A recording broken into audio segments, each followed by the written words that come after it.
The rain hammered Willow Creek Station like judgment itself, each drop a silver nail driven into the platform's weathered planks. Thomas Miller stood beneath the depot's overhang, watching water cascade from the roof's edge while inside, behind glass streaked with Oregon's perpetual tears, sat a woman who didn't belong. 3 days. The station master had whispered. 3 days she'd occupied that same bench, her black bombazine dress a shadow against worn wood, a carpet bag with tarnished brass clasps her only companion. The widow Ward he'd learned that much cast out by her late husband's family after the logging accident that took him.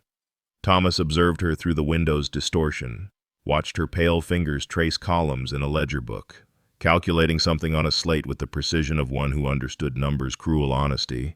In her movements lived a quality that transcended her obvious destitution breeding, his mother would have called it, grace under circumstances that would break most souls. Before we continue, please leave a like and let me know which city you're watching from. Now, let's get back to the story. Thomas Miller had built his timber empire on reading grain patterns in Douglas fir, but reading the human heart required different skills entirely. He purchased coffee and cornbread from the station vendor, the bitter brew steaming in its tin cup, the bread wrapped in brown paper still warm from the morning's baking. These simple offerings felt inadequate as he approached the widow's bench, yet they were all he had. "Mrs. Ward," he began, his voice rougher than intended, "I thought you might appreciate something warm." Her eyes lifted from the ledger gray like the October sky, holding depths of calculation and sorrow. For a moment, she seemed poised to refuse, pride warring with need across her refined features. Then her hand extended, trembling slightly as she accepted the tin cup, and Thomas witnessed the first crack in her careful composure. "You're very kind, Mr. Miller." Her voice carried the cultured tones of education, of parlors far removed from this frontier depot. "Though I'm afraid your kindness is wasted on someone of no consequence." "I disagree," Thomas said, settling onto the bench with a respectful distance between them. "Anyone who can maintain columns like those while facing such circumstances is far from inconsequential." Sarah Ward's fingers tightened on the cup. "You know my situation, then." "Station master's not known for discretion," Thomas admitted, "but I judge people by what I see, not what I hear." She took a careful sip, closing her eyes as the warmth spread through her. "And what do you see, Mr. Miller?" "Someone who understands numbers. Someone who kept working even when the world collapsed around her." He paused, weighing his next words. "My timber operation needs that kind of strength." While the cornbread remained untouched between them as Sarah processed his meaning. "You're offering me employment. I'm offering you a position," Thomas corrected. "Bookkeeper and kitchen manager for Miller Timber Company. Room, board, and fair wages. My men eat like horses and my ledgers look like a tornado hit them. I need someone who can bring order to both." "Mr. Miller," she began, her voice steady despite the moisture gathering in her eyes. "You don't know me. I could be everything my husband's family claims." "Were you?" he interrupted gently. "No," she whispered. Then stronger. "No. I kept my father's dry goods store books from the time I was 14. I managed our household accounts, tried to warn James about the dangerous cutting practices, but—" She stopped, composing herself. "But that matters little now." Thomas noticed the ivory hair combs holding her dark hair, the quality despite wear, the careful mending in her black dress. Here sat a woman who maintained dignity even in destitution. "It matters to me. I've got 30 men who haven't had a decent meal in months, and ledgers that would make a banker weep. I'm not offering charity, Mrs. Ward. I'm offering a business arrangement." She studied him then, this large, quiet man with sawdust in his hair and honesty in his weathered face. "Your camp. It's isolated. 7 miles into the forest. You'd have your own cabin, separate from the men's quarters. I run a respectful operation. Any man who forgot that would find himself on the next wagon out." Sarah set down the cup, her hands folding over the ledger in her lap. My husband's family, the Wards, they're powerful in the logging community. Hiring me could bring you trouble. Let me worry about the Wards, Thomas said, his tone suggesting the matter was already settled in his mind. She was quiet for a long moment, staring at the rain beyond the platform. When she spoke again, her voice carried a different quality, hope wrestling with caution. When would this position begin? My supply wagon's loaded. We could leave within the hour if you're willing. That's rather sudden. Ma'am, with respect, you've been sitting here 3 days. Seems to me waiting hasn't improved your situation any. A surprised laugh escaped her, rusty from disuse but genuine. That's remarkably direct. Mr. Miller. I find it saves time, he replied, allowing himself a small smile. Sarah opened her carpet bag, revealing its meager contents: a McGuffey reader, a daguerreotype in a tarnished frame, personal linens, and little else. Everything she owned in the world contained in worn leather and brass. She touched the daguerreotype briefly, her late husband's image, then closed the bag with decisive finality. Very well, Mr. Miller, I accept your offer. She stood, smoothing her skirts with practiced grace. Though I should warn you, I've never managed a logging camp kitchen before. Can you make biscuits that don't break teeth and coffee that doesn't strip paint? I believe I can manage that. Then you're already an improvement. Thomas lifted her carpet bag, surprised by its lightness, an entire life reduced to perhaps 10 pounds. The wagon's this way. As they walked through the station, Sarah asked, Why are you doing this? The truth, Mr. Miller?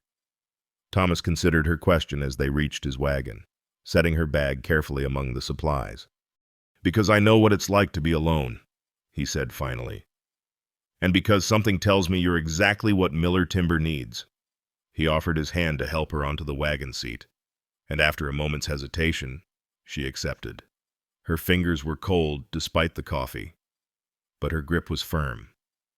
As Thomas guided the horses onto the muddy road leading toward the forest, Sarah Ward took her last look at Willow Creek Station, the end point of her old life and the beginning of something entirely unknown. The wagon springs creaked a steady rhythm as they left Willow Creek Station behind, entering the cathedral silence of the Oregon forest. Towering Douglas firs rose on either side of the muddy track, their branches so dense overhead that the afternoon felt like twilight.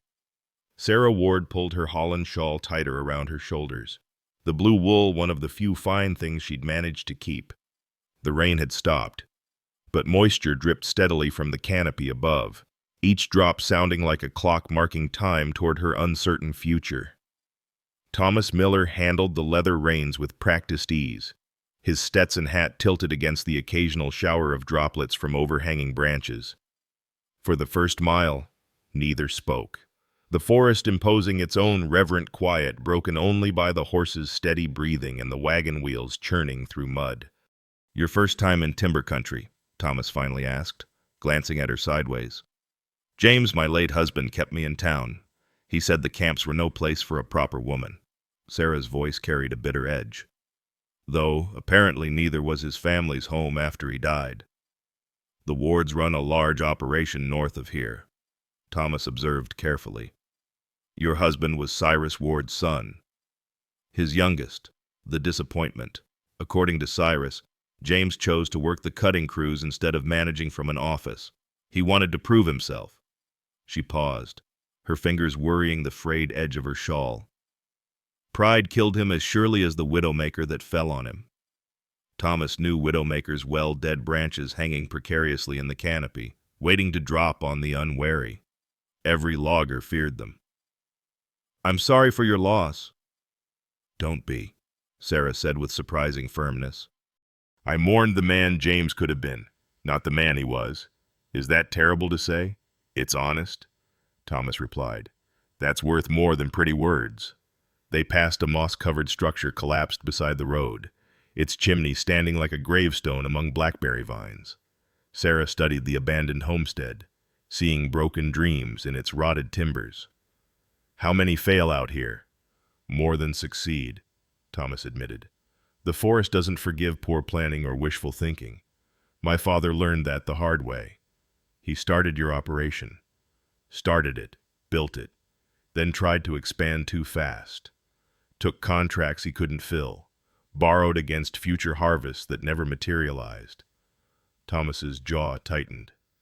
The strain killed him 2 winters ago. Heart gave out in the middle of arguing with creditors, and left you with the debris. 40,000 in debt and a crew ready to scatter. His hands tightened on the reins. I've spent 2 years climbing out of that hole, one board foot at a time. We're close to breaking even, but it's been, he searched for the word, educational. Sarah studied his profile, noting the premature lines around his eyes, the weight of responsibility in his shoulders. Hence your need for proper bookkeeping. Among other things, the industry's changing. Mrs. Ward used to be a man could cut timber and sell to whoever showed up. Now the railroads want contracts, specifications, delivery schedules. They want partners, not just suppliers. He guided the horses around a massive stump, its diameter easily 12 feet. Competition's fierce. Cyrus Ward and men like him are buying out smaller operations, consolidating power. And you're refusing to sell. This land, these trees, they're all I have of my father. All I have, period. He glanced at her. That probably sounds foolish to someone from town. It sounds like loyalty, Sarah corrected. Though loyalty without proper financial management is just delayed failure. Thomas surprised her with a short laugh. Spoken like a true bookkeeper. My father owned a dry goods store in Salem. He taught me that sentiment and business make poor partners. She adjusted her position on the hard wagon seat. Though he also taught me that business without principle is mere greed. Wise man. He was, until the fever took him. Sarah's voice grew distant. That's when James started courting me. A grieving daughter with a head for numbers and no male protection, I must have seemed like Providence itself. You didn't love him. The direct question startled her, but Sarah found herself answering with equal directness. I thought I could learn to. Many marriages begin with less. But James wanted a decoration, not a partner. When I tried to help with his work accounts, suggested improvements to his cutting patterns, She trailed off. He didn't appreciate it. Thomas supplied.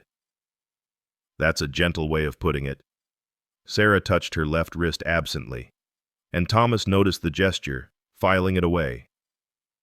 Your men, Mr. Miller. I should know what to expect. They're rough but not cruel. Loggers, not saints. They'll curse when they forget you're present, track mud everywhere, and complain about anything that isn't meat and potatoes. But they're good men at heart. Anyone who forgets his manners will answer to me. And they'll accept taking orders from a woman about food, certainly.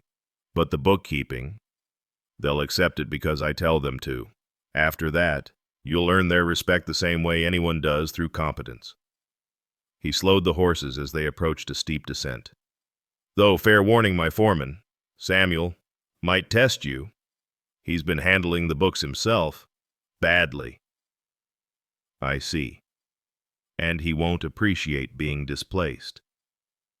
He'll appreciate keeping his job, which he will if he's smart. Thomas's tone suggested the matter wasn't open for debate. The road curved, and suddenly the forest opened before them. Sarah's breath caught as she saw the valley spread below a natural bowl surrounded by forested ridges, with a stream running through its heart. The timber camp nestled against the eastern slope, more extensive than she'd imagined. She counted at least 20 structures, bunkhouses, storage sheds, what appeared to be a sawmill powered by the stream, and rising above it all, the steam donkey engine that powered the logging operations, its stack sending a plume of white smoke into the evening sky. Miller Timber Company, Thomas announced with quiet pride. 32 men, 1 steam donkey, 2 oxen teams, and enough standing timber under contract to keep us busy for 3 years if we manage it right. Lanterns were already being lit throughout the camp as dusk approached, their warm glow making the rough settlement look almost welcoming. Sarah could see men moving between buildings, hear the distant sound of voices and hammering. At the camp's edge, separate from the other structures, stood a small cabin with a covered porch, her new home, she realized. "The cookhouse is that large building near the center," Thomas explained, pointing. "The office is attached to the side you'll work there. Your cabin has its own privy and a small garden plot if you're inclined. The previous cook tried growing vegetables, without much success." "And where do you stay?" "The house on the rise. There." He indicated a modest 2-story structure overlooking the camp. "My father built it thinking to bring my mother out, but she died before it was finished." Sarah heard the old pain in his voice. "You've lost much to this place." "Maybe," Thomas said, guiding the wagon down the final slope. "But I'd like to think I can build something worth those losses." As they entered the camp proper, men stopped their evening activities to stare. Sarah straightened her spine, lifted her chin, and met their curious gazes with calm dignity. She'd entered another world entirely, one of sawdust and sweat, of massive trees and tiny human ambitions carved from wilderness. The widow Ward was gone.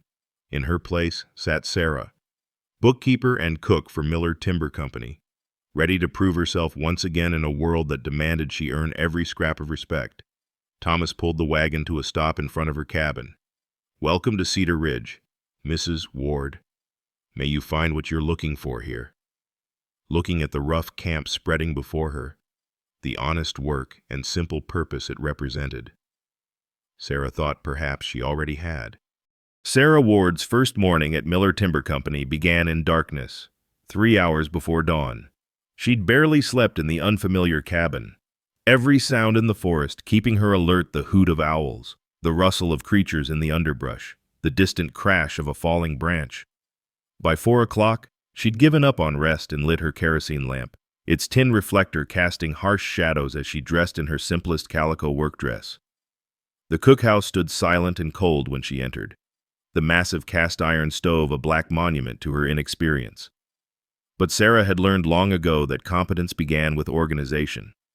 She surveyed her domain methodically: sacks of flour and cornmeal, slabs of bacon wrapped in cheesecloth, tins of lard, dried beans in barrels, precious coffee in burlap sacks.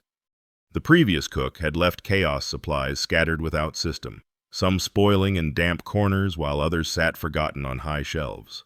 By the time the first logger stumbled in at 5:30, drawn by the smell of coffee, Sarah had biscuits rising in the oven, bacon sizzling on the griddle, and a huge pot of porridge bubbling on the back burner. The man, a grizzled fellow missing 2 fingers, stopped dead at the sight of her. "You the new cookie?" he asked, using the logger's term for cook. "I'm Mrs. Ward," Sarah replied, not pausing in her work.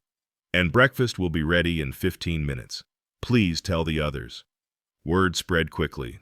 Soon the cookhouse filled with men, their initial skepticism giving way to appreciation as they tasted biscuits that were actually light, bacon that wasn't burnt, and coffee that didn't taste like tar.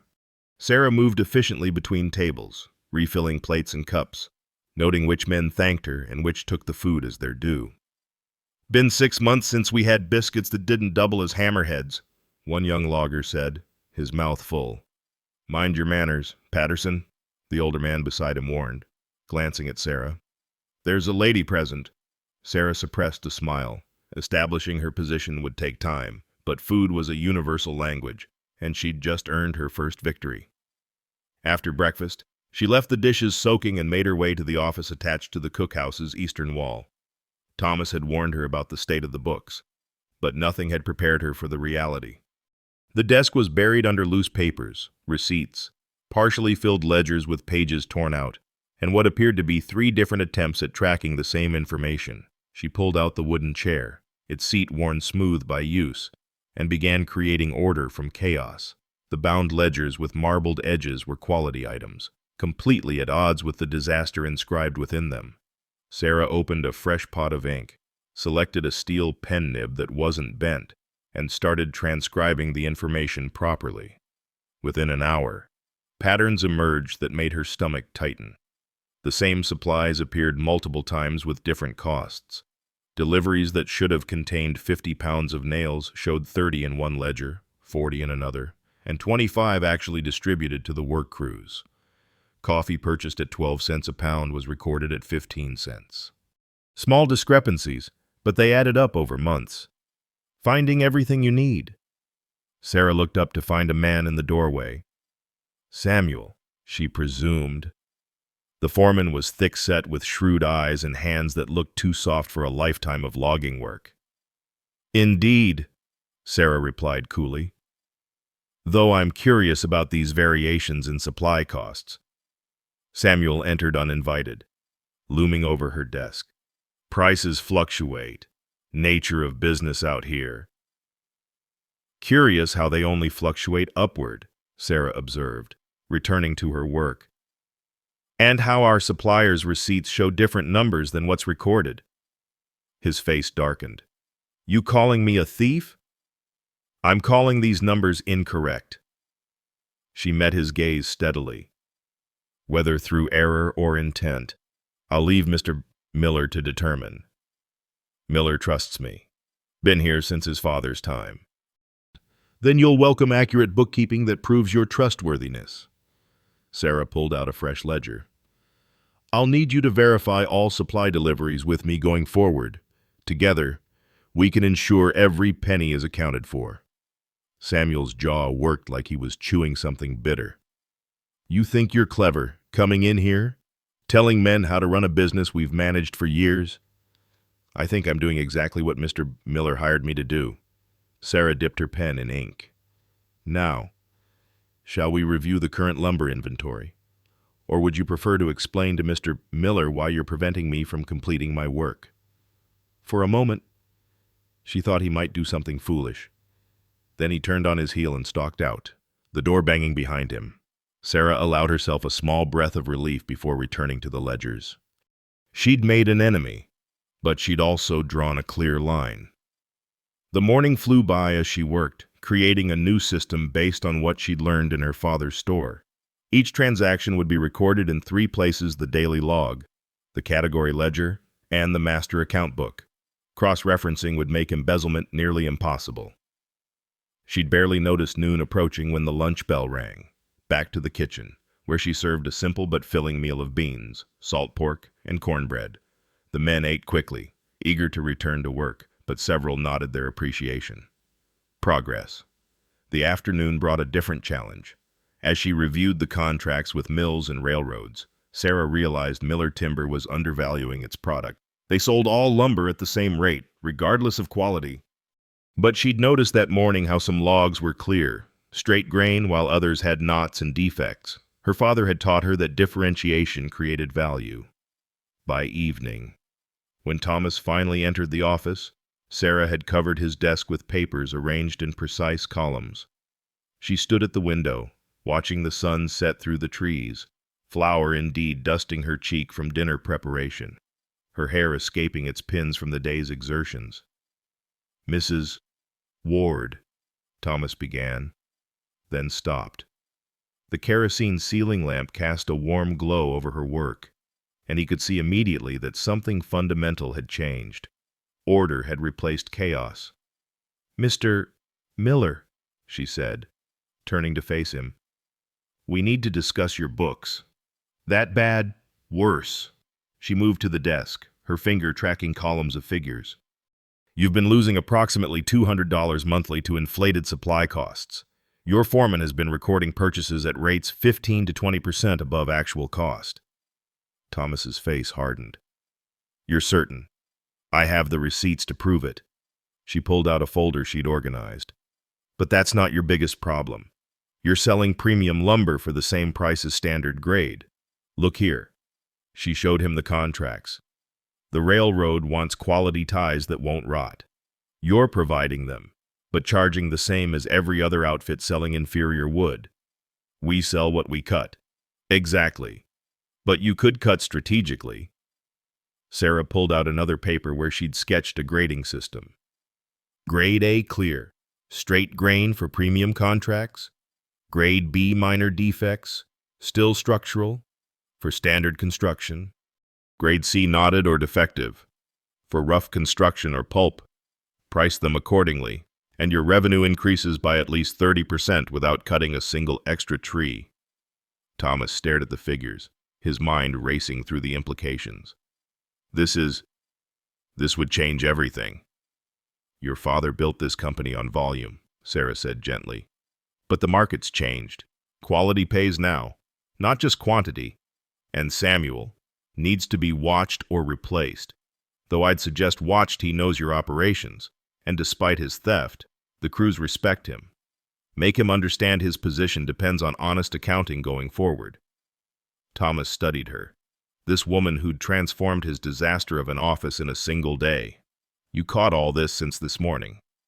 Numbers don't lie, Mr. Miller. They tell stories if you know how to read them. She moved to gather the papers, but Thomas caught her wrist gently. Thank you, he said simply. I knew I needed help, but I didn't realize how much until now.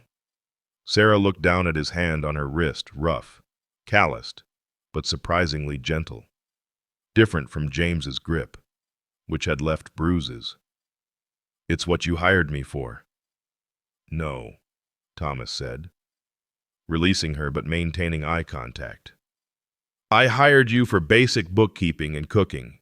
This is saving my company. Our company, Sarah corrected without thinking, then flushed.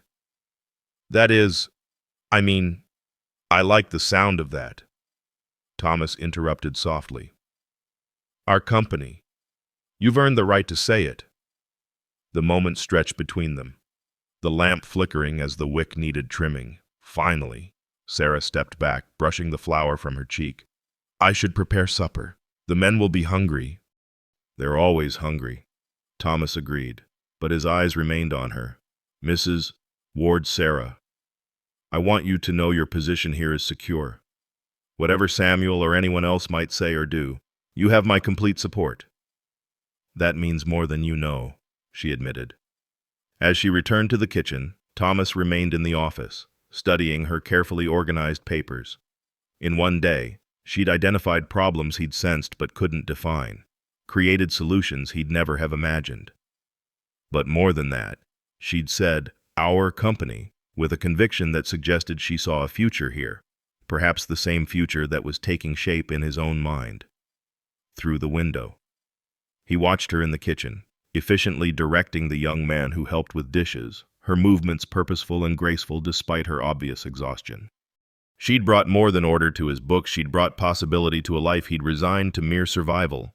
Tomorrow, he would confront Samuel, implement her grading system, and begin the transformation of Miller Timber from a struggling operation to something worthy of the dreams his father had started with. But tonight, he simply watched Sarah work. A woman who understood that numbers told stories, and whose own story was only beginning to unfold. The third Sunday of Sarah's residence at Miller Timber broke clear and bright, a rarity in the Oregon spring. She stood at her cabin window, watching men emerge from bunkhouses with the aimless quality of those who had no purpose beyond rest. Some headed to the stream for washing, others sat on stumps whittling, and a few simply wandered, lost without the rhythm of work to define their hours. It was their loneliness that struck her most forcefully, 32 men cut off from whatever families or communities they'd left behind, marking time between Monday's labor with nothing to anchor their souls. She'd observed them these past weeks, noticed how they grew quieter on Sundays, how some pulled out worn letters to read repeatedly, how others drank more heavily when the work stopped and left them alone with their thoughts. Sarah had been turning an idea over in her mind since arriving, and this morning, with sunlight streaming through the forest canopy like nature's own cathedral light, she decided to act. She dressed in her best remaining dress, a dark blue wool that had survived the various trials, and pinned her mother's small silver cross to her collar. Then she collected her leather-bound King James Bible, its pages soft from years of handling, and walked to Thomas Miller's house on the rise. She found him on his porch, coffee cup in hand, studying a contract. He looked up at her approach, surprise flickering across his features at her formal attire. Mrs. Ward, is everything well? Perfectly well, Mr. Miller, I wanted to discuss an idea with you. She climbed the steps, noting how he immediately stood and offered her his chair. It concerns Sundays. Sundays. He pulled over a second chair, settling beside her with curious attention. The men have no structure on their day of rest. No purpose. Sarah chose her words carefully. In town, there would be church, social gatherings, family dinners. Here, they have only empty hours that seem to weigh on them. Thomas nodded slowly. I've noticed some camps have traveling preachers, but they come through maybe twice a year. What if we didn't wait for a preacher? Sarah opened her Bible, its leather cover worn smooth at the corners. What if we simply gathered not for denominational service, your men likely come from various faiths, or none at all, but for community, fellowship? You're proposing to lead a service. I'm proposing to read, Sarah corrected. Perhaps from Psalms or Proverbs, words of comfort and wisdom that speak regardless of specific doctrine. The men could share their own thoughts, stories, even songs. It wouldn't be church exactly, but it might fill the same need. Thomas studied her earnest face, the way morning light caught the silver cross at her throat. Some might resist.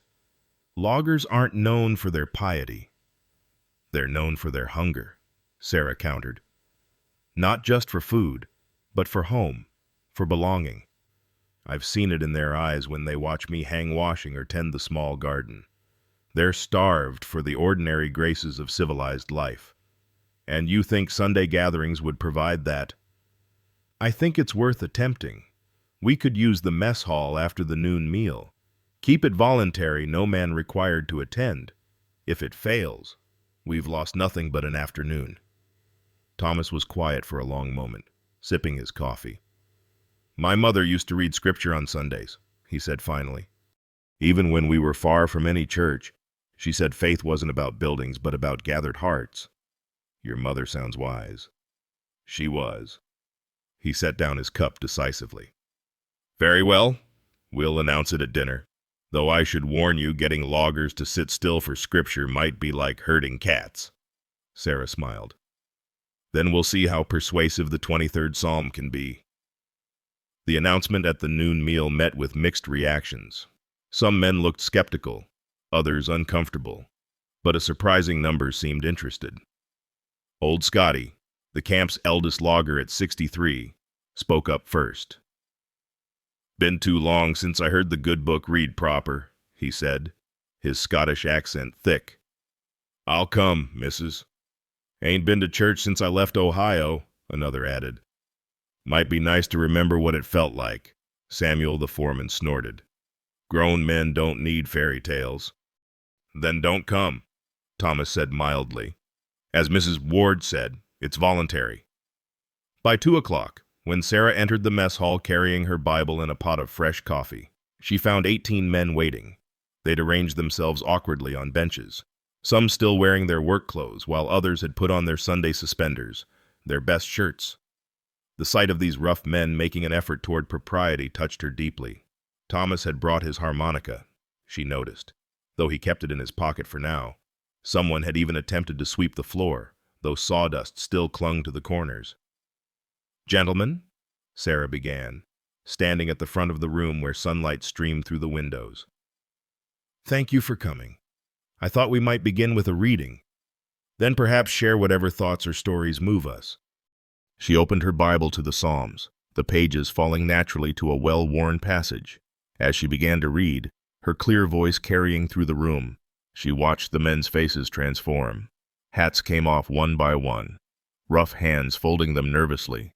The sunlight through the window caught the dust motes in the air, creating an almost ethereal glow around her figure. The Lord is my shepherd, I shall not want. He maketh me to lie down in green pastures, he leadeth me beside the still waters. Young Patterson, barely 20, wiped his eyes with his sleeve. Another man, whose name she didn't yet know, mouthed the words along with her, clearly hearing his mother's voice in memory. When she finished the psalm, silence held for a moment before Scotty cleared his throat. My mam read that very passage the day I left Scotland. 37 years ago now. Tell us about Scotland, Scotty, Sarah encouraged gently. And he did, his voice growing stronger as he spoke of green hills and stone churches, of a faith that sustained his family through clearances and poverty, that followed him across an ocean to these foreign forests. His story opened a floodgate. Other men began sharing tentatively at first, then with growing confidence. Jim talked about the camp revival where he'd been baptized in a Tennessee river. Anderson recalled his grandmother's Swedish hymns. Even young Patterson, stammering with nervousness, shared how his sister used to sing grace before meals until the fever took her. "What about you, Mr. Miller?" Sarah asked, surprising Thomas. "Would you share a thought about gratitude? It seems fitting, given how we've all found ourselves here together." Thomas shifted uncomfortably, then stood. "I'm not one for speeches," he began, "but I suppose I'm grateful for second chances. This camp nearly failed after my father died. Each of you who stayed, who worked through the lean months when pay was uncertain, you gave this place a second chance. And now," he glanced at Sarah, "now we have someone who sees what we could become, not just what we are. That's worth gratitude." "Amen," several men murmured. Old Scotty suddenly stood. "I've a story about faith, if you'll hear it. Not from Scotland, but from the California goldfields." The room settled as Scotty told of being trapped in a mine collapse 20 years ago. 3 days in absolute darkness with 2 other men. "We weren't religious men. None of us. But in that darkness, with death sitting beside us patient as you please, we found ourselves praying. Not for rescue exactly, but for peace. For our families to know we thought of them at the end. For forgiveness for things done and undone." He paused, his weathered face distant with memory. "On the 3rd day, when the rescuers broke through, the first thing we saw was lamplight, like the very light of heaven. It was, I promised myself then I'd never forget that feeling, that certainty that we weren't alone in the darkness. But I did forget, until today." Sarah felt tears prick her eyes. "Thank you for sharing that, Scotty." As the afternoon waned, someone started humming Rock of Ages, and gradually others joined in, harmonizing roughly but with feeling. Thomas pulled out his harmonica, adding a sweet melody line that lifted the voices. They sang 3 hymns from memory, the words coming back like old friends, before Sarah suggested they close with the Lord's Prayer. The men stood, heads bowed, voices joining in the familiar words. When they finished, nobody seemed eager to leave. The large enamel coffee pot made rounds as men lingered, talking more freely than Sarah had heard before. Groups formed and reformed, discussing everything from scripture to logging techniques to families left behind. As evening approached and the gathering finally dispersed, Thomas offered to walk Sarah to her cabin. The forest was painted gold by setting sun, birds calling their evening songs. They walked slowly, both aware that something had shifted in the camp's atmosphere. "That was remarkable," Thomas said quietly. "I haven't seen the men like that unified, open since I can't remember when." "They just needed permission to remember who they are beyond their work," Sarah replied. "We all need that sometimes." They'd reached her cabin porch. Thomas seemed reluctant to leave, shuffling his feet like a schoolboy. "You asked about gratitude earlier. I didn't say everything I meant to." "Oh, I'm grateful you're here, Sarah, not just for the books or the cooking, but this, what you did today. My mother would have loved you." The use of her given name sent warmth through her chest. "I think I would have loved her too." "She had faith like yours, quiet but unshakable. After she died, my father and I, we lost that. Forgot how to be grateful, how to see beyond the next tree to fall, the next debt to pay." Sarah touched his arm gently. "Faith doesn't leave, Thomas. It just sometimes waits quietly until we're ready to find it again." "Is that what we're doing? Finding it again?" "Maybe we're finding many things," she said softly. "Community, purpose, other things. They stood there as darkness gathered, neither willing to name the other things growing between them, but both aware of their presence. Finally, Thomas stepped back. "Same time next Sunday. I'll be ready," Sarah promised, as he walked back to his house. Thomas found himself humming one of the hymns, something he hadn't done since childhood. Behind him, Sarah stood on her porch, watching his silhouette merge with the gathering dusk, her Bible held against her chest like armor and comfort combined. The camp settled into evening with a different quality than usual, lighter somehow, as if the afternoon's gathering had lifted something heavy from the collective spirit of Miller Timber Company. That night, several men wrote letters home for the first time in months. Others pulled out harmonicas or jaw harps, filling the evening with quiet music. And in her cabin, Sarah added a new entry to her journal. "Today, we began to build more than a business. We began to build a community. Perhaps that's what faith really is, the courage to gather, to share, to hope together for something better than mere survival." The morning of May 15th dawned gray and humid, with clouds pressing low against the valley like a wool blanket. Sarah had just finished serving breakfast when she heard it, the distinctive sound of a wealthy man's carriage, wheels crunching on gravel with the particular rhythm that spoke of matched horses and expert driving. Through the cookhouse window, she saw the vehicle approaching, black lacquered sides gleaming despite the overcast day, pulled by a pair of bay horses whose coats shone like polished mahogany. Her hands stilled on the dish rag. She knew that carriage. Cyrus Ward descended before the vehicle had fully stopped, his beaver hat perfectly positioned, gold watch chain catching what little light penetrated the clouds. Behind him, two men emerged, not quite servants, not quite equals. Enforcers, Sarah recognized, dressed well enough to enter polite society, but with the bearing of those paid to ensure compliance. Thomas emerged from the mill office, Samuel and several other men following. Word spread quickly in a logging camp, and Sarah could see others abandoning their morning tasks, drawn by the unusual sight of such obvious wealth in their rough domain. "Miller," Cyrus Ward's voice carried the authority of a man accustomed to immediate obedience. "I've come for the woman." Thomas positioned himself between Ward and the cookhouse. "Mrs. Ward is employed here. If you have business with her, you can state it to me." "My business is family business." Ward removed his gloves with deliberate precision, each finger pulled free like a small act of violence. "Sarah has no place here. She's bringing shame to the Ward name, living among rough men, doing servant's work. I've come to remove this embarrassment." Sarah stepped out of the cookhouse before Thomas could respond. She'd changed nothing about her appearance, still wore her simple calico work dress with its practical apron, her hair in its usual working bun, but she carried herself like a queen approaching a petitioner rather than a woman facing her condemner. "Cyrus," she said, her voice carrying clearly across the yard. "I see grief hasn't softened your disposition." Ward's face darkened at her familiar use of his given name.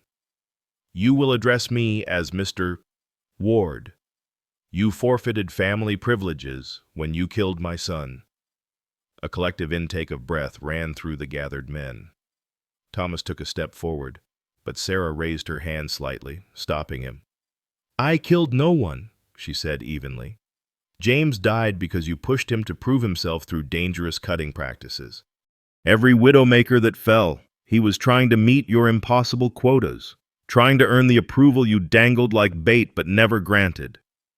How dare you? I dare because I have nothing left to lose." Sarah descended the cookhouse steps slowly, each movement deliberate. "You've already taken everything. My home, my belongings, my reputation. What more could you possibly threaten me with?" Ward pulled out a sheaf of legal documents from his coat. "I have papers here, signed by a judge, declaring you mentally unstable due to grief. Come quietly, and I'll see you're cared for in a proper institution.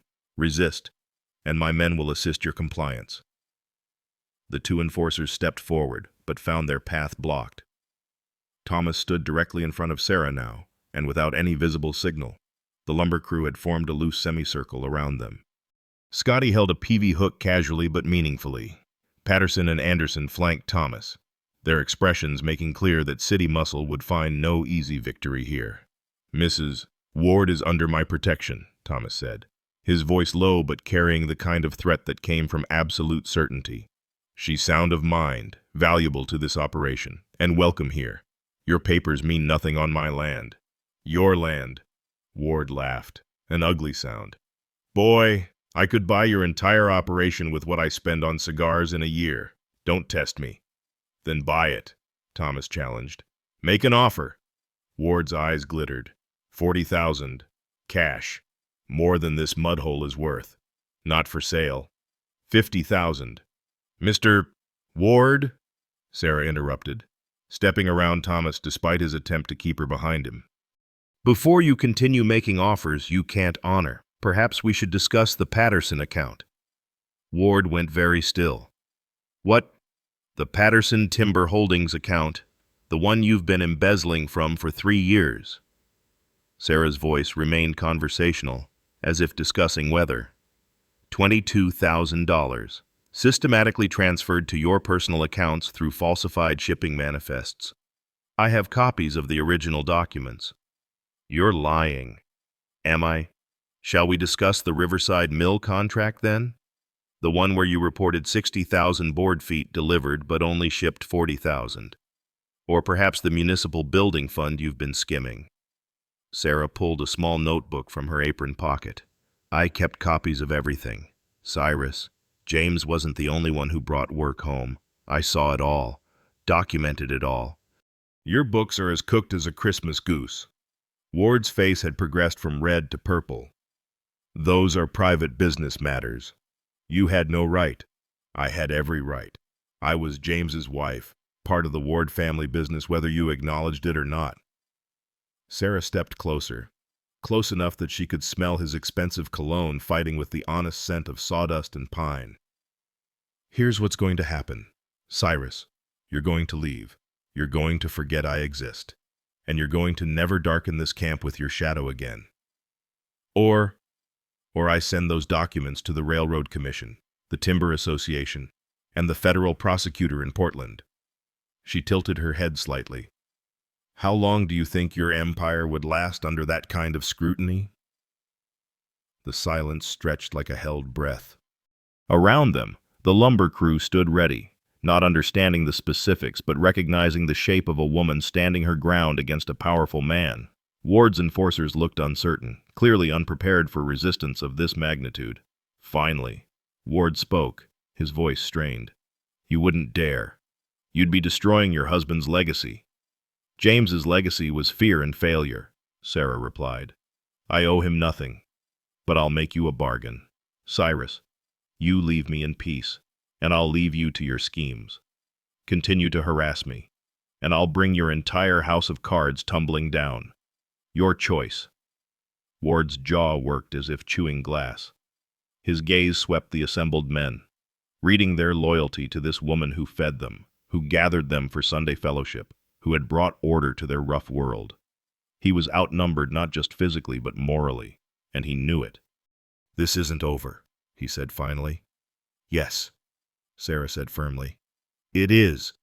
Ward turned on his heel, stalking back to his carriage with as much dignity as he could muster. His enforcers followed, clearly relieved to avoid testing themselves against men who wrestled massive trees for a living. As the carriage pulled away, Ward leaned out the window. "You're dead to the Ward family," he called.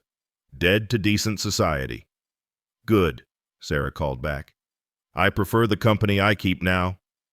The carriage disappeared around the bend, and for a moment, nobody moved. Then Scotty spit tobacco juice into the dirt. "Well, that was something. Never seen anyone face down Cyrus Ward like that," Anderson added.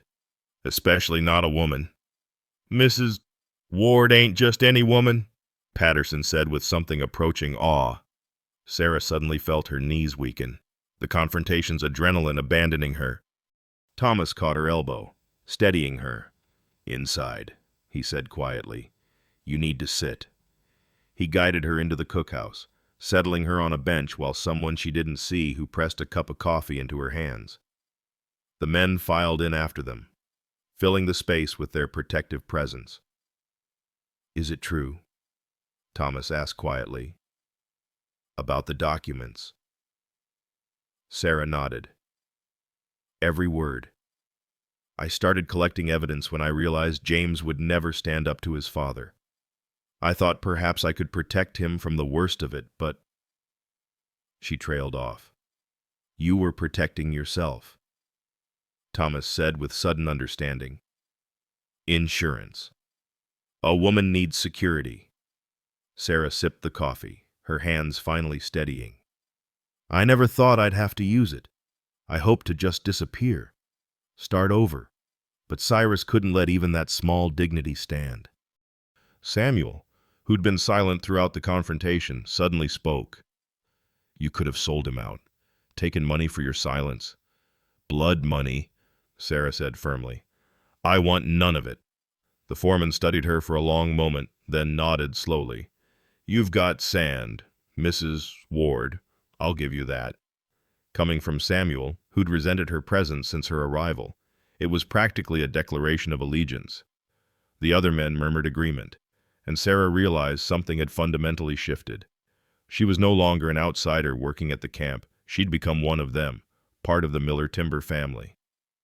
"Back to work, all of you," Thomas said, though his tone was gentle. "Those trees won't cut themselves." The men filed out, several patting Sarah's shoulder as they passed. Soon only Thomas remained, sitting beside her on the bench. "You took a terrible risk," he said quietly. "I took a calculated gamble." Sarah set down the cup, her hands steady now. "Cyrus is many things, but he's not stupid. He'll weigh the costs and benefits, and he'll choose his empire over his pride. And if he doesn't, then I make good on my threat." She met his gaze directly. "I'm tired of being afraid, Thomas. Tired of powerful men thinking they can control women's lives like we're possessions to be managed." "You're nobody's possession," Thomas said firmly. "You're remarkable." The word hung between them, weighted with more than professional admiration. Sarah felt tears suddenly threaten, the delayed reaction to confrontation and the unexpected sweetness of being valued. "I should start lunch," she said. Standing abruptly, Thomas stood too, catching her hand gently. "Take a moment. The men can wait for their meal. You've just faced down one of the most powerful men in Oregon timber. You're allowed to feel that." The permission broke something in her. The tears came then, not many, but enough to release the pressure that had built since she'd seen that black carriage approaching. Thomas didn't try to comfort her with words or unwanted embrace. He simply stood there, his presence solid and reassuring, until she composed herself. "Thank you," she whispered. "For what?" "For standing between us. For being willing to fight for me." "Sarah," he said, using her given name deliberately. "I think you just proved you can fight for yourself, but I'll always stand with you. If you'll let me." She squeezed his hand once before releasing it. "I'll remember that." That evening, after supper was served and cleaned up, Sarah found small gifts at her cabin door. A handful of early wildflowers from Patterson, a small wooden cross Scotty had carved, a better lock for her door from Anderson.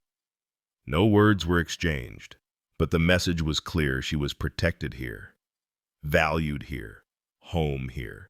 In her journal that night, she wrote, "Faced Cyrus today. Found my courage reflected in the eyes of good men who stood ready to defend me. But more importantly, found I could defend myself. I am no longer the woman who was cast out. I am Sarah Ward of Miller Timber Company. And I belong here.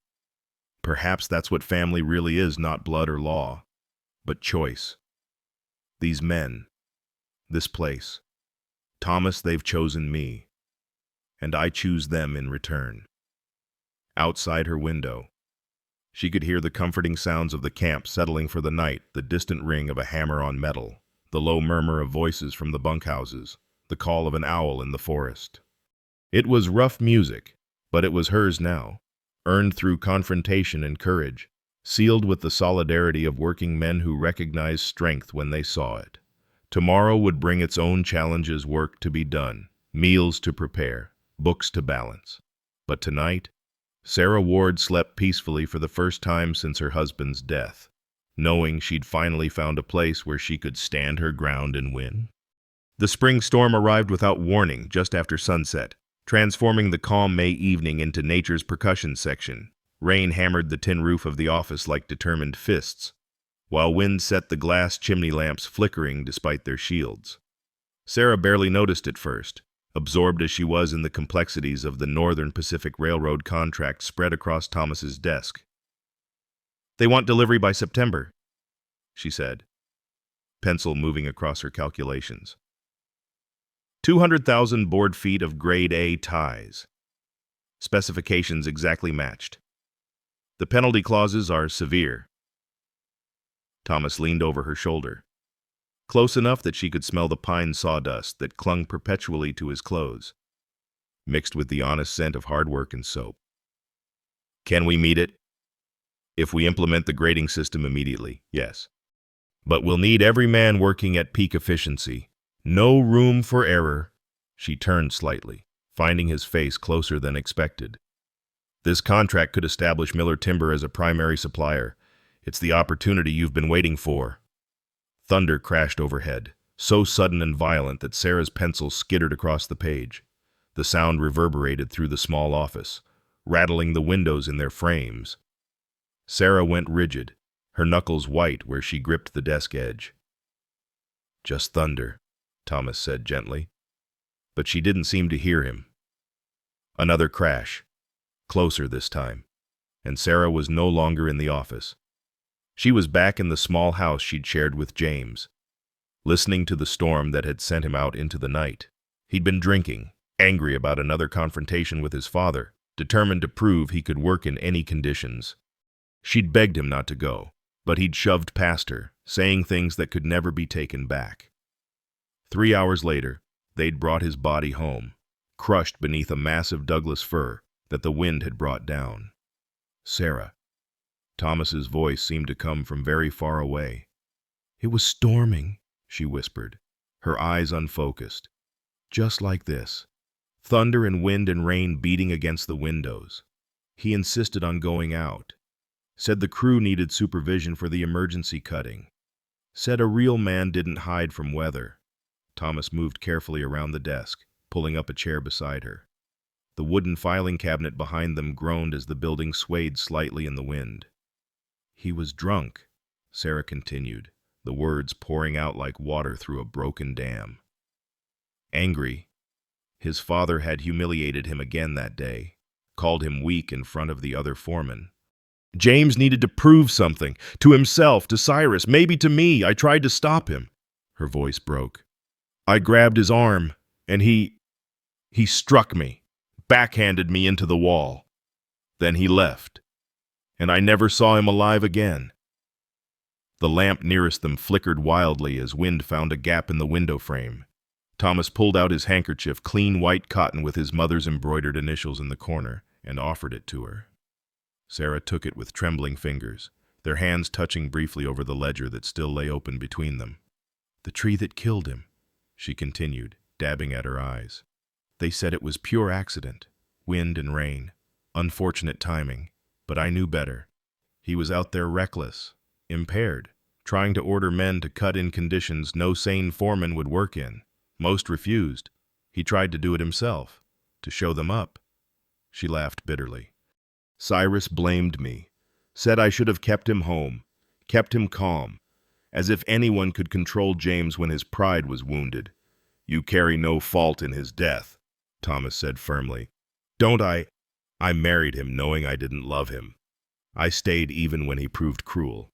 I enabled his worst impulses by trying to manage them, to work around them instead of confronting them." Sarah twisted the handkerchief. "I was a coward, Thomas. I chose security over integrity, and James paid the price for my weakness." "You were surviving," Thomas corrected. "There's no cowardice in that." Lightning illuminated the office in stark relief. followed immediately by thunder that shook dust from the rafters. Sarah flinched, and without thinking, Thomas took her hand. She gripped it like an anchor. "Tell me about your parents," she said suddenly. "You mentioned they died, but never how." Thomas was quiet for a moment, his thumb unconsciously stroking across her knuckles. "Fever took my mother first, winter of '78. She'd always been delicate, but she hid it well. By the time we realized how sick she was, it was too late. Father never recovered from losing her. He threw himself into the business, took wild risks, worked himself to exhaustion. His heart gave out 2 winters later. But truthfully, it broke the day we buried her. And you were left alone. Entirely alone. 25 years old with a failing business, massive debts, and 30 men depending on me for their livelihoods." He looked down at their joined hands. "I've been alone ever since. Never seemed right to burden anyone else with this struggle. Is that what you think you are? A burden? I think I'm a man married to a timber company, trying to salvage something from my parents' dreams." His voice grew soft. "Or I was, until you arrived." Sarah's breath caught. "Thomas? No, let me say this." He shifted in his chair, facing her fully while keeping her hand in his. "You've brought life back to this place, Sarah. Not just order to the books or decent food to the table, but actual life. The men smile more. They gather on Sundays. They have hope that this is more than just another failing camp. You did that." "We did that," she corrected. "You asked me once why I offered you this position. The truth is, I saw something in you that day at the station. Not just competence or need, but possibility. Like you were a seed waiting for the right soil to grow in." Sarah turned their joined hands over, studying the contrast, his rough and calloused from years of physical work, hers smaller but equally marked by labor.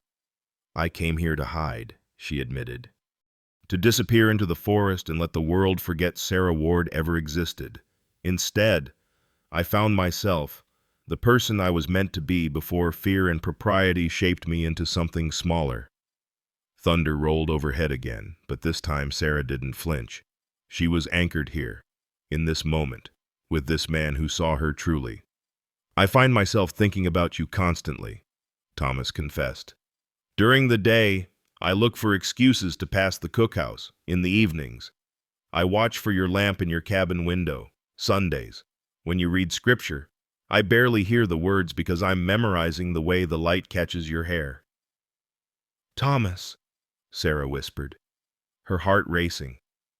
He leaned closer, their faces inches apart. "I know it's too soon. I know you're still healing from your loss, such as it was. But Sarah, Lightning struck nearby, the crack so loud both jumped. The lamp nearest them went out entirely, leaving them in the flickering half-light of the remaining lamp. The moment broke like a soap bubble, leaving them both breathing hard, still holding hands but leaning back in their chairs. "I should check the livestock," Thomas said roughly. "This storm will have them spooked." "Yes," Sarah agreed, though neither moved. "And I should... the contract. We need to finish reviewing the contract." "Tomorrow," Thomas said. "We can finish it tomorrow." He stood, reluctantly releasing her hand, and reached for his India rubber raincoat hanging by the door. Sarah stood too, still clutching his handkerchief. "Thomas," she called as he reached for the door handle. "What were you going to say before the lightning?" He turned back, his face half in shadow. "I was going to say that I'm falling in love with you. Have been since the day you stood up to Samuel about the books. Maybe since the moment you accepted that cup of coffee at the station." He smiled sadly. "But that's not fair to put on you. Not yet." "And if I said I was falling too?" Sarah asked, surprising herself with the boldness. "That every day I wake up eager to see you, to work beside you, to build something together." "What then?" Thomas crossed back to her in 2 strides, cupping her face gently in his rough hands. For a moment, they stood frozen. the storm raging outside while a different kind of electricity crackled between them. Then, deliberately, he stepped back. "Then I'd say we should think on things," he said softly. "Take time to be certain. You've had enough of men who act on impulse, who let passion override sense. When I court you, and I will court you, Sarah Ward, it will be with intention and respect. You deserve nothing less." Sarah felt tears prick her eyes, but these were different from earlier tears of recognition, of being truly seen and valued. "You're a good man, Thomas Miller." "I'm trying to be," he replied. "For you. I want to be." He left then, disappearing into the storm. Sarah stood in the office, still holding his handkerchief, listening to the rain gradually soften from violence to steady patter. The ledger remained open on the desk, the contract still unsigned, but everything had changed.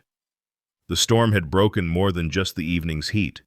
It had broken the careful walls they'd built around their hearts. She pressed the handkerchief to her cheek, smelling the faint scent of him in the fabric. Tomorrow they would return to their roles employer and employee, partners in business. But tonight had revealed the truth. Both had been avoiding they were already partners in something deeper, something that no storm could shake. In her cabin later, Sarah made a different kind of entry in her journal. The storm came again tonight, like the one that took James. But this time, instead of destruction, it brought revelation. Thomas Miller is not like any man I've known, careful where James was reckless, gentle where James was harsh, patient where James demanded immediate gratification. He offers courtship instead of possession, partnership instead of dominion. I am terrified and exhilarated in equal measure. For the first time in my life, I understand what love might actually be, not desperate need or resigned acceptance, but choice, deliberate, careful, honest choice. Tomorrow, we think on things. Tonight, I dare to hope. Outside, the storm finally exhausted itself, leaving only the gentle drip of water from the eaves and the fresh scent of rain-washed forest. The camp slept peacefully, unaware that in the small office beside the cookhouse, two lonely souls had finally confessed what everyone else had already seen, that Sarah Ward and Thomas Miller were destined to build something together far greater than a successful timber company. They were building a future founded on mutual respect, shared dreams, and the kind of love that comes not as a storm, but as a steady, certain dawn. Dawn had barely touched the valley when Thomas knocked softly on Sarah's cabin door. The June morning carried the scent of wild roses and pine resin, with mist rising from the creek like nature's own bridal veil. Sarah answered, already dressed, as if she'd been waiting, her dark hair pinned carefully but her expression curious at the early summons. "Walk with me," Thomas asked, and there was something in his voice, a mixture of nervousness and determination, that made her pulse quicken. "Before breakfast?" she asked, though she was already reaching for her shawl. "I've asked Patterson to manage the morning meal. Just this once." He offered his arm, and she took it, feeling the tension in his muscles, the barely contained energy that suggested this was no ordinary morning stroll. They walked in comfortable silence through the camp, past the sleeping bunkhouses where only the occasional snore broke the quiet, past the mill wheel that would soon thunder to life, toward the forest edge where the oldest trees stood like ancient sentinels. The path Thomas chose was one Sarah hadn't seen before, barely visible through the ferns and salal, winding upward through increasingly massive Douglas firs. "Where are we going?" she asked as they climbed, her breath coming quicker from the exertion. "Somewhere my mother showed me when I was young. She called it God's Cathedral." Thomas helped her over a fallen log, his hands lingering on her waist a moment longer than necessary. "I've never brought anyone else here." The trees grew larger as they climbed, their trunks so vast that 6 men holding hands couldn't circle them. The bark was deeply furrowed, like ancient writing in a language only the forest knew. Mushrooms sprouted from nurse logs, and somewhere a thrush sang its liquid morning song. Sarah felt they were entering sacred space, each step taking them further from the ordinary world. Then the path opened, and Sarah gasped. They stood in a grove of cedars so old, so massive, that they defied comprehension. The largest tree at the grove's center must have been 30 feet in diameter. Its base flared like the foundation of a great building. Morning light filtered through the canopy in distinct shafts, illuminating the mist that drifted between the titans.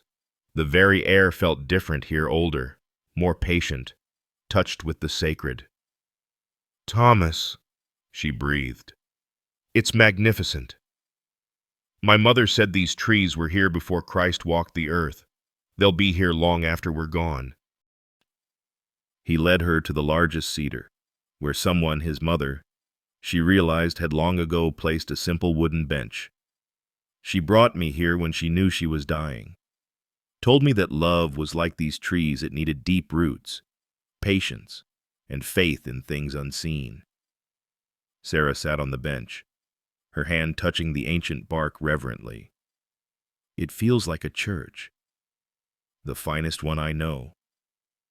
Thomas remained standing, reaching into his coat pocket to withdraw something wrapped in faded blue velvet.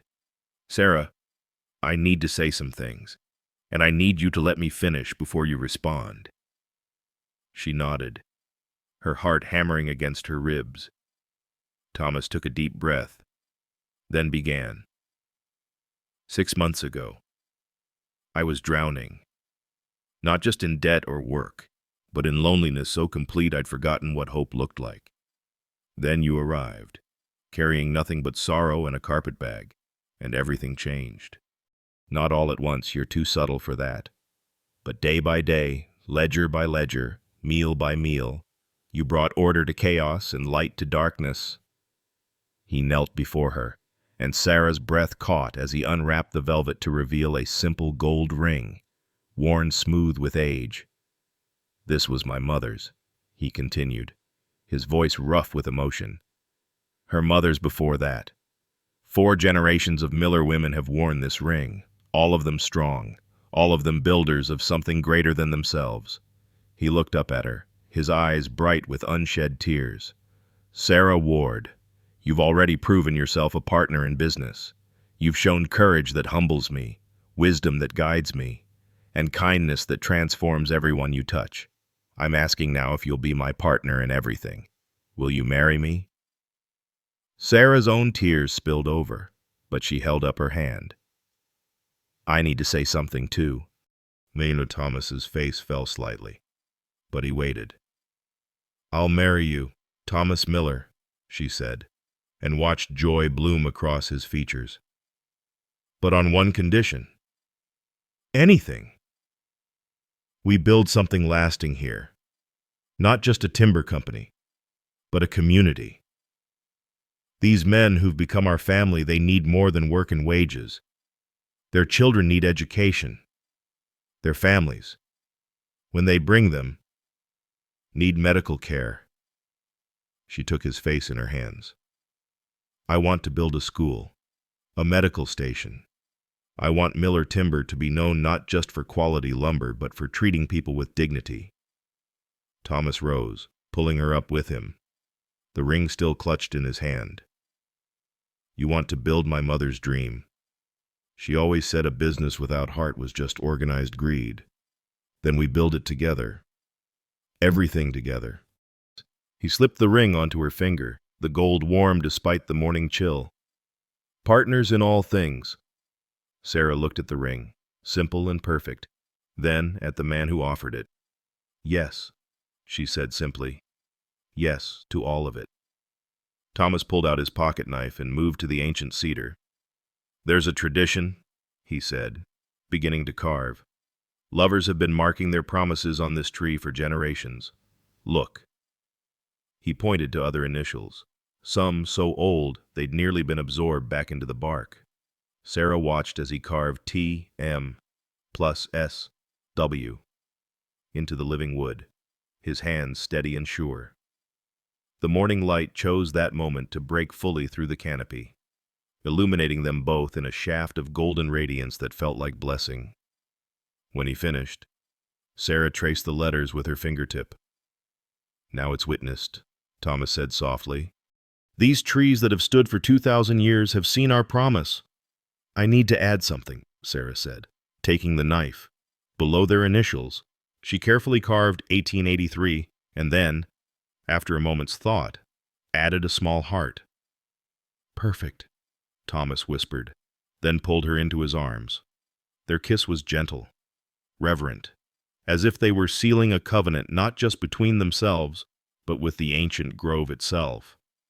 When they finally pulled apart, both were crying and laughing simultaneously. "We should tell the camp," Sarah said, wiping her eyes.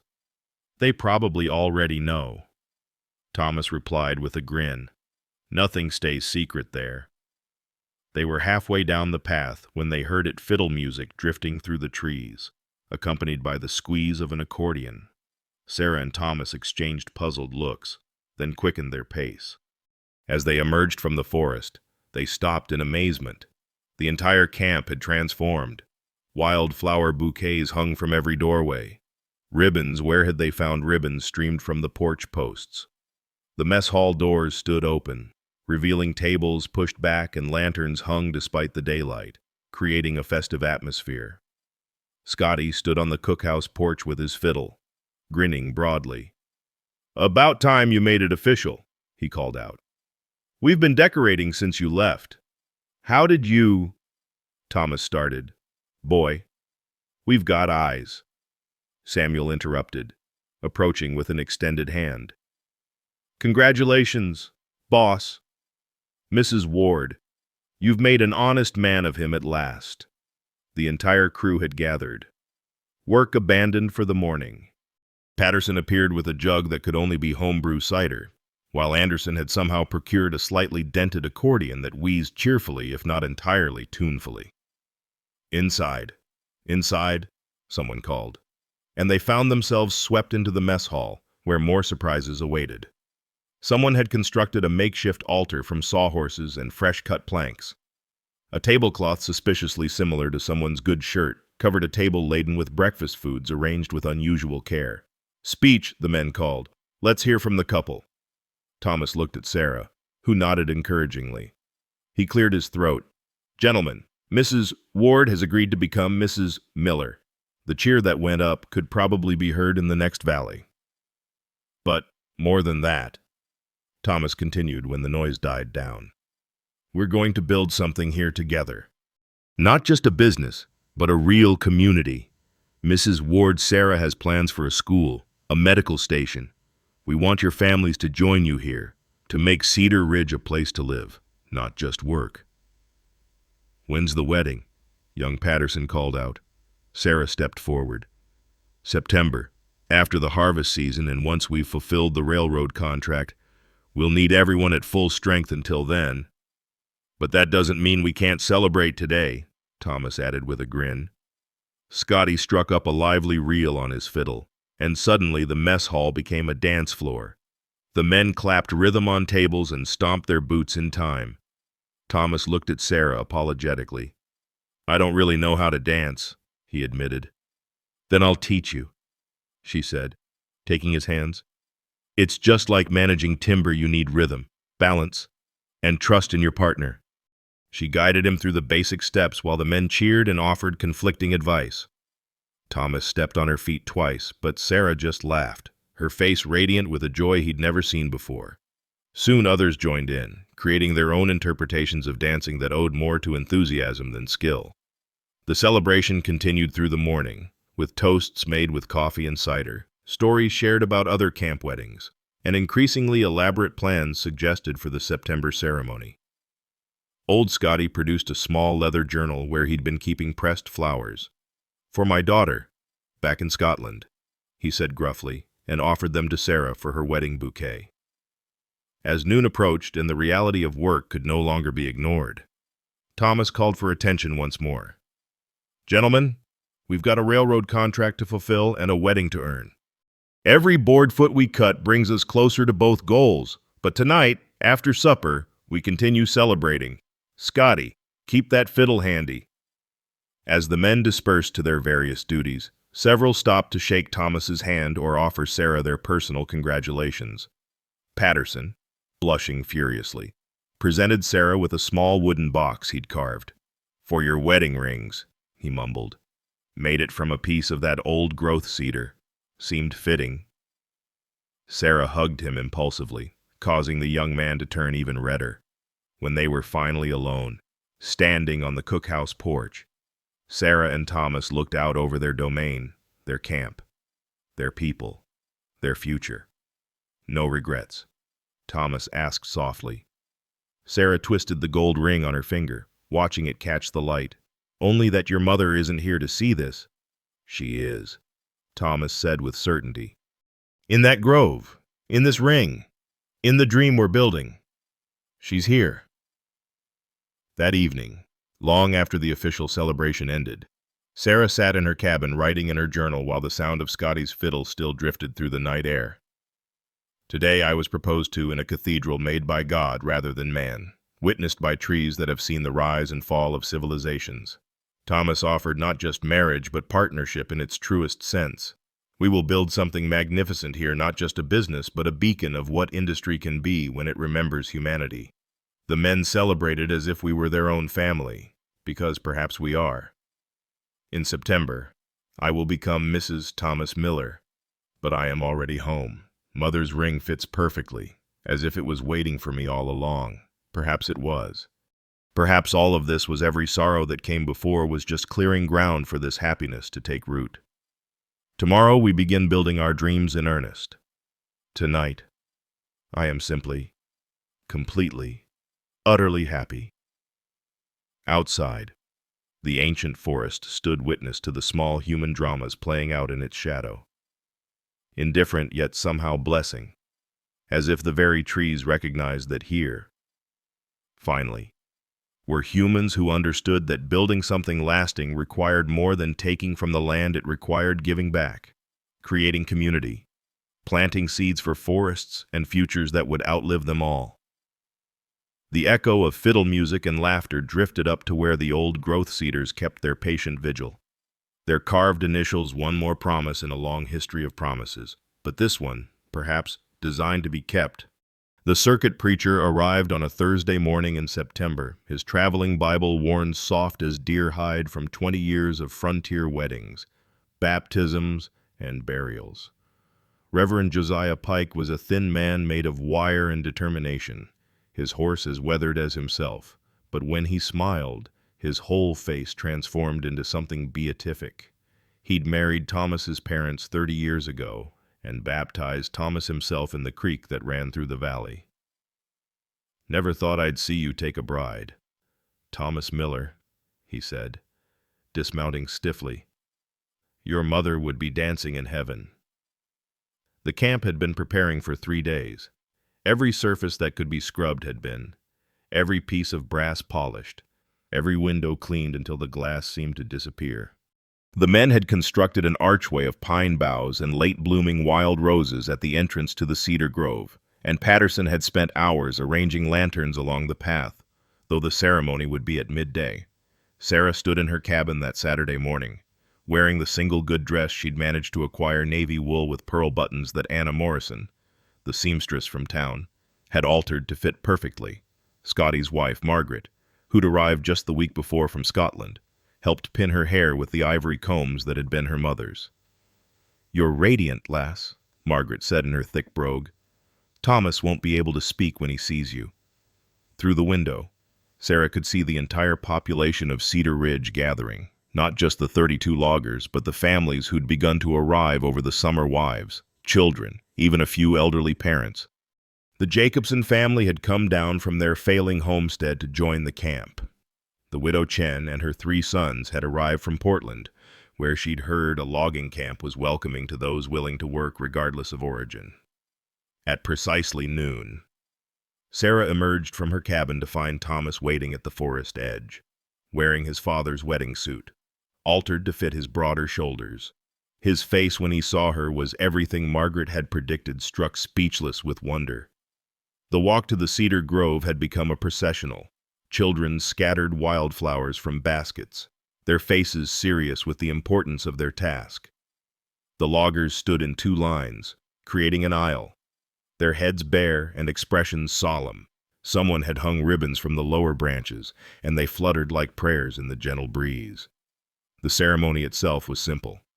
They stood beneath the largest cedar, the one with their initials carved 3 months prior, while Reverend Pike read from Corinthians about love's patience and kindness. Thomas's hands shook slightly as he placed his grandmother's thin gold band on Sarah's finger to accompany his mother's engagement ring. Sarah's voice was clear and strong as she spoke her vows, promising to stand beside him in plenty and want, in joy and sorrow, in youth and age. By the power vested in me by God and the state of Oregon, Reverend Pike declared, his voice carrying through the grove.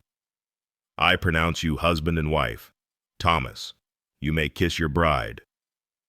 The kiss was gentle, reverent, and brief. They were surrounded by their entire community after all, but the cheer that erupted could have shaken the ancient cedars from their roots. Scotty's fiddle struck up immediately, joined by Anderson's accordion and a harmonica chorus. The celebration moved to the mess hall, where tables groaned under the weight of dishes the women had been preparing for days. There was venison that Jim Harrison had hunted, salmon the Chen boys had caught, vegetables from the gardens that were finally producing, and 3 different cakes because no one could agree on what type was proper for a wedding. As evening fell and the lanterns were lit, transforming the rough mess hall into something magical, Thomas stood to speak. 5 years ago, my father's dream was dying. This company was failing, and I was failing with it. Then Sarah Ward stepped off my wagon and into our lives. He looked down at his bride, his eyes soft. She didn't just save Miller Timber, she transformed it. We're not just a logging camp anymore. We're a community. And we're going to build something that lasts. 5 years later, August 1888.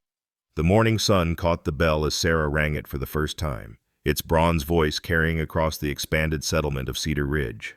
The sound brought people running from all directions, children racing ahead of their parents, loggers setting down their tools, women emerging from the new row houses that lined what they'd begun to call Main Street. The Cedar Ridge School stood proud and new, its white paint gleaming, real glass windows reflecting the forest beyond. Beside it, smaller but equally important, the medical station with its red cross painted on the door. A daguerreotype photographer from Portland had come specifically to document this moment, a logging camp that had built its own school and clinic. Gather round, Thomas called out, though everyone was already pressing close. At 43, his hair showed silver at the temples, and lines mapped the corners of his eyes, but he stood straighter than ever, his arm around Sarah's waist. Sarah had also changed her figure fuller, her face showing the gentle wear of purposeful years, but her eyes bright with the satisfaction of dreams realized. She wore a new dress for the occasion, forest green wool that complemented her still dark hair. This school, Thomas announced, his voice carrying to the crowd of nearly 100 souls, stands as proof of what we can accomplish together. Every Sunday for 2 years, you gave your labor, every family contributed what they could, and now, our children will learn to read, write, and cipher right here in Cedar Ridge. William Chen, now 15 and brilliant with numbers, would be Sarah's assistant. The Jacobson girls would help with the younger children. The school would serve 28 students to start, with ages ranging from 5 to 16. A visitor stood at the edge of the crowd, Mr. George Whitman from Northern Pacific Railroad, come to inspect their latest shipment, but he seemed more interested in the school than the lumber. Sarah would later find his notation in the company files. Miller Timber presents an unusual model. Investing in community infrastructure has created unprecedented worker loyalty and productivity. Recommend continued partnership and study of their methods. Inside the school, Sarah had Thomas help her hang the slate boards while children explored their new domain with wonder. The desks Thomas had built himself over the winter months, each one carved with a small pine tree on the corner his signature. Mrs. Miller, young Mary Patterson said, touching a real glass window with reverence. Is this really ours? All of ours, Sarah confirmed, her hand finding Thomas's. Built by the community. for the community. That evening, Sarah stood in what they now called the family cemetery, a peaceful spot overlooking the valley where they'd buried Scotty 2 winters prior, and where a stone marked the memory of Thomas's parents. She placed wildflowers on each grave. "We did it," she whispered. "The dream you started. We finished." 20 years. Hence, September 1903, the Golden Anniversary celebration brought people from 3 states. What had begun as Miller Timber Company had evolved into the Cedar Ridge Collective, 3 lumber camps, 2 mills, and a town of 400 souls, all operating on the principles Sarah and Thomas had established: fair wages, community investment, and sustainable cutting practices that ensured the forest would survive for future generations. Sarah, now 70, sat in her rocking chair on the porch of the house Thomas had built her, overlooking the original camp. Her hair had gone completely silver, worn in the same simple bun she'd favored for 40 years. Thomas, 75 but still vital, stood beside her as they watched the newest graduation ceremony from Cedar Ridge School, now a proper brick building with 2 teachers and 60 students. "That's Timothy Patterson." Sarah pointed to a young man receiving his certificate. "Patterson's grandson. He's going to the new university in Portland to study engineering." "And there's Lou Chen," Thomas added, indicating another graduate. "William's nephew. Wants to be a doctor." The photographer they'd hired for the anniversary positioned his large camera, directing the assembled crowd of former workers, their children, and grandchildren. 3 generations gathered on what was now called Founders Field, the spot where the original cookhouse had stood. Margaret McLeod, old Scotty's widow. Now the town's unofficial historian had compiled a book of stories about the camp's early days. She presented it to Sarah and Thomas that evening, its leather binding embossed with cedar boughs. "Your story's in here most of all," Margaret said, her Scottish accent softened by 20 years in Oregon. "How you 2 took broken people and built something whole." That night, after the celebrations ended and the lanterns were dimmed, Sarah sat at her desk, the same one from that first office, writing in her journal, with a hand that trembled slightly with age but remained determined. 50 years ago, I stood on a train platform with nothing but grief in a carpetbag. 20 years ago today, Thomas and I married beneath the cedars that still stand sentinel over our town. Today, we watch the grandchildren of loggers receive education that will take them to universities, to careers their grandfathers couldn't have imagined. The love story that began in desperation has become something neither Thomas nor I expected, not just our story, but the story of an entire community. They say our tale has become legend in the Oregon timber camps, the widow and the lumberjack who built a different kind of future. Perhaps it has, but to me, it's simpler than legend. It's proof that 2 broken people, given courage and purpose and each other, can indeed build something whole, something that lasts. We came to this valley seeking survival. We found family. We came seeking work. We found purpose. We came alone. We leave a legacy. Tomorrow, Thomas and I will walk again to the Cedar Grove, slower now but still together. Our initials have been absorbed into the bark, becoming part of the tree itself. Like us, they're part of something larger now, something that will outlive us all. The railroad executive called us an unusual model. The Portland newspaper called us progressive pioneers. But I know what we really are. We're proof that love isn't just between 2 people. Sometimes, love builds schools and clinics. Sometimes, it creates communities. Sometimes, it transforms entire industries. But always, always, it begins with 2 people brave enough to say yes, yes to hope, yes to hard work, yes to each other. Sarah Ward Miller, September 1903, Cedar Ridge, Oregon. Outside, the ancient cedars stood witness to another night in the valley, their presence eternal and patient.